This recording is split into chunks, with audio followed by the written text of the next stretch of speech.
오늘 본문에서 사도 바울은 사도로서의 자신의 증거를 말하면서 또 그것을 자랑으로 여기며 거짓 사도들과 자신을 비교하며 말하고 있는 내용입니다. 그래서 오늘 1절 말씀을 시작하면서 자신의 그 어리석어 보이는 그 모습을 용납해 달라고 시작합니다. 우리 1절 말씀을 다시 한번 읽겠습니다. 시작. 원하건대 너희는 나의 좀 어리석은 것을 용납하라. 청하건대 나를 용납하라. 사도 바울이 지금 고린도 교회 앞에서 나의 어리석음을 용서해 주십시오라고 이야기하는 것이 아니라 지금부터 내가 나의 이야기를 하는데 이것을 용납해 달라, 좀 들어 달라고 이야기하는 것입니다. 이것은 사도로서의 자기 자랑을 하기 때문에 그렇습니다. 우리 문화에서도 우리 팔불출이라는 단어를 쓰죠. 어떤 사람을 팔불출이라고 합니까? 자기 자랑을 하는 사람들, 뭐 자식 자랑하는 사람들, 뭐 그런 나의 것을 자랑하는 사람들을 그렇게 좀 불편하게 여깁니다. 사도 바울은 지금부터 자기 자신의 그런 자랑을 하겠다는 것입니다. 이것이 우리 눈에도 또는 그 고린도 교회에 보이기에도 어리석게 보일지라도 좀 이것을 참고 들어달라라고 말하면서 오늘 말씀을 시작하는 것입니다. 2절과 3절 말씀을 같이 읽겠습니다. 시작. 내가 하나님의 열심으로 너희를 위하여 열심을 내노니 내가 너희를 정결한 처녀로 한 남편인 그리스도께 드리려고 중매함이로다. 그러나 나는 뱀이 그 간계로 하와를 미혹한 것 같이 너희 마음이 그리스도를 향하는 진실함과 깨끗함에서 떠나 부패할까 두려워하노라. 사도 바울은 자신이 어떤 사역을 했었는지, 우리 고린도 교회를 향하여서 어떻게 일했는지를 설명하고 있습니다. 마치 신랑 대신 그리스도께 신부된 그 고린도 교회 성도를 연결시킨 그 중매자와 같은 사람이 나였다. 내가 그렇게 사역했다. 그래서 그 신랑에게 그 신부를 잘 준비하는 그 중매자로서 그렇게 사역을 했다라는 것입니다. 고린도 교회를 그 정결한 처녀와 같이 진실함과 깨끗함으로 그 깨끗하게 준비시키는 그 역할이 바로 사도 바울의 역할이었다고 하는 것이죠. 그렇게 고린도 교회를 가르쳤고 그렇게 훈련시켰다는 것입니다. 그런데 사도 바울은 염려하고 있습니다.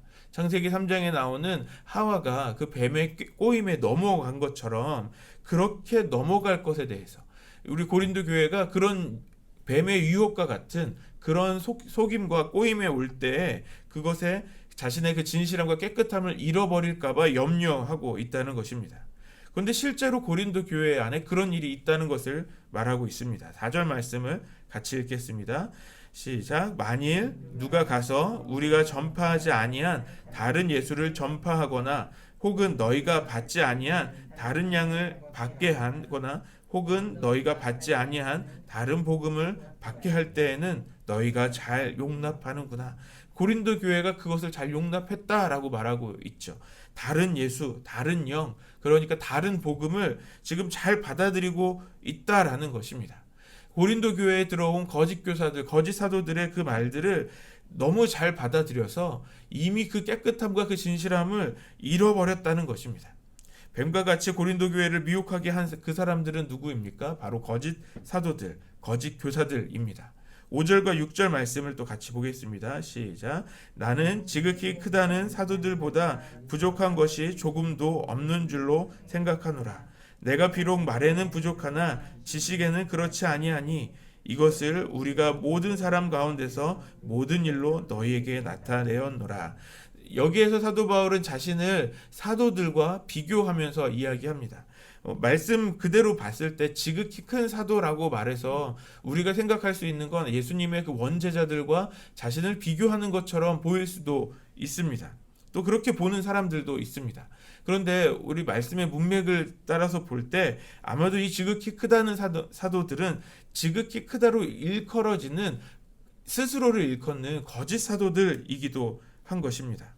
그래서 이들과 자신을 비교해 볼 때 5절 말씀에 자신보다 자신은 그런 사도 바울은 그들보다 말이 조금은 부족한 것처럼 보일 수도 있다는 것이죠. 그것을 또 인정하고 있습니다.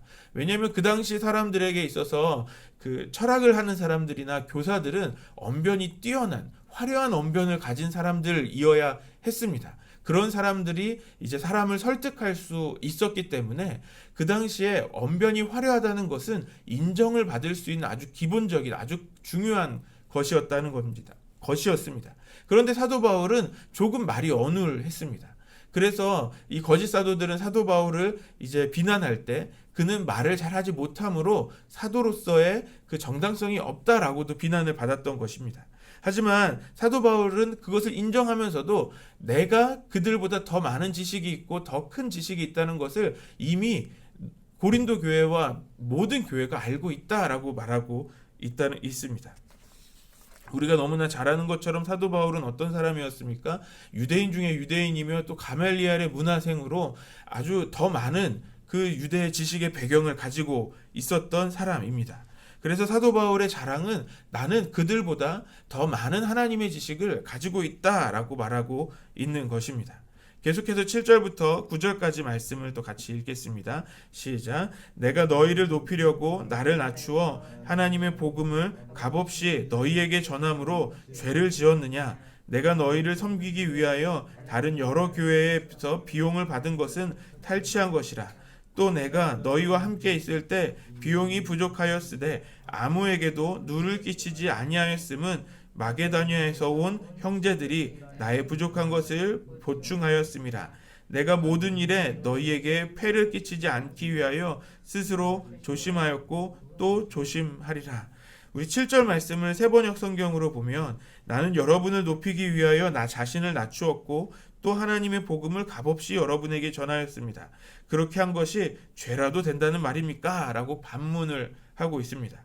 사도 바울이 자신을 낮춘 이유는 고린도 교회 성도들을 높여주기 위해서, 더 인정해주기 위해서라는 것이죠. 그리고 대가 없이 그들에게 어떤 대가를 바라지도 않고 복음을 전했다는 것입니다. 그래서 자신의 그 부족함들은 오히려 다른 교회들, 마게도니아 교회들에게 그 후원을 받고 그 필요함을 충당하면서 사역을 했었다는 것입니다. 그 당시 철학 교사들은 자신들의 가르침에 대한 대가를 받았습니다.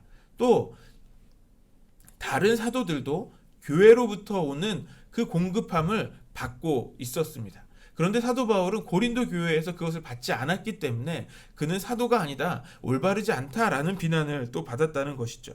그것에 대해서 사도 바울은 이야기하고 있는 것입니다. 내가 받지 않았다고 해서 내가 올바로 전하지 않았다고 말할 수가 없다라는 것이죠. 우리가 지난달에 묵상했었던 고린도전서 9장 12절에 보면 이미 사도 바울에게는 그 모든 그 것들을 받을 만한, 그러니까 그 고린도 교회에게 그 보수를 받을 만한 권리가 있었다는 것을 말했습니다.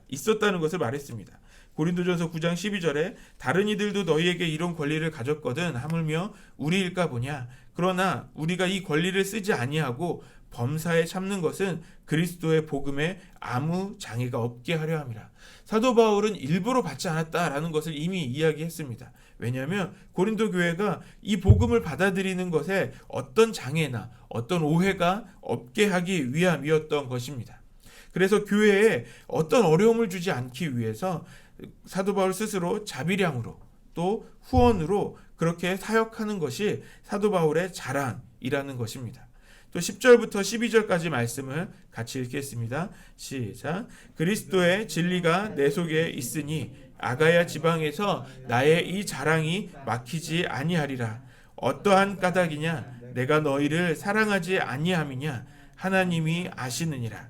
나는 내가 해온 그대로 앞으로도 하리니 기회를 찾는 자들이 그 자랑하는 일로 우리와 같이 인정받으려는 그 기회를 끊으려 함이라. 사도 바울과 같은 이런 자랑을 할 수 있는 사람이 아가야 지방, 그러니까 고린도가 속해 있는 이 아가야 지방에 없을 것이라고 고백합니다. 이런 자랑을 하는 이유는 바로 사도 바울이 고린도 교회를 싫어하거나 하는 것이 아닙니다. 오히려 사도 바울은 고린도 교회를 더욱 사랑한다고 강조합니다. 하나님께서 아신다고 고백합니다. 그러면서 12절에 지금 이 자랑을 하고 있는 이유는 이 거짓 사도들이 이 고린도 교회를 섬기는 것으로 자신보다 더 크게 그러니까 사도 바울보다 내가 너희를 더 섬겼다라고 말할 수 있는 그 기회를 뺏어가겠다라고 말하는 것입니다. 주의 교회를 섬길 때 하나님의 주신 지식으로 섬겼고 또 교회에 어려움이 생기지 않도록 사도 바울은 자비량으로 또 후원으로 헌신한 것을 먼저 했다는 것입니다. 이미 그 일을 하고 있었다라는 것이죠. 그래서 거짓 사도들이 자신들과 똑같이, 그러니까 사도 바울과 똑같이 하고 있다라고 인정받을 수 없게 하겠다라는 것입니다. 13절부터 15절까지 그래서 거짓 사도들에 대해서 이제 소개하고 있습니다. 같이 읽겠습니다. 시작. 그런 사람들은 거짓 사도요 속이는 일꾼이니 자기를 그리스도의 사도로 가장하는 자들이니라. 이것은 이상한 일이 아니니라. 사탄도 자기를 광명의 천사로 가장하나니 그러므로 사탄의 일꾼들도 자기를 의의 일꾼으로 가장하는 것이 또한 대단한 일이 아니니라. 그들의 마지막은 그의 행위대로 되니라.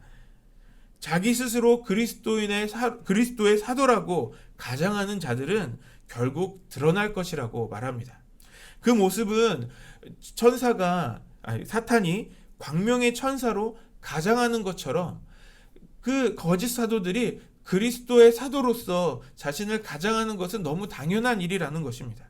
왜냐하면 사탄도 그렇게 하기 때문에 그들도 그렇게 자신을 속일 수 있다라는 것입니다. 하지만 그것이 결국은 그 행위대로 드러나게 됩니다. 마지막에는 그 진짜 모습이 나타나게 된다는 것입니다. 예수님께서 마태복음 7장 15절부터 20절에 거짓 선지자를 어떻게 구별해야 하는지를 말씀해 주셨습니다. 마태복음 7장 20절의 말씀을 세번역 성경으로 보면 그러므로 너희는 그 열매를 보고 그 사람들을 알아야 한다라고 예수님 말씀하셨습니다. 거짓 사도들의 그 행위의 결과들은 결국 그 결과가 말해줄 것이라는 겁니다. 눈앞에는 화려한 언변으로 자신들을 포장하지만 결국 그들의 행위는 거짓됨을 나타나게 된다는 것입니다.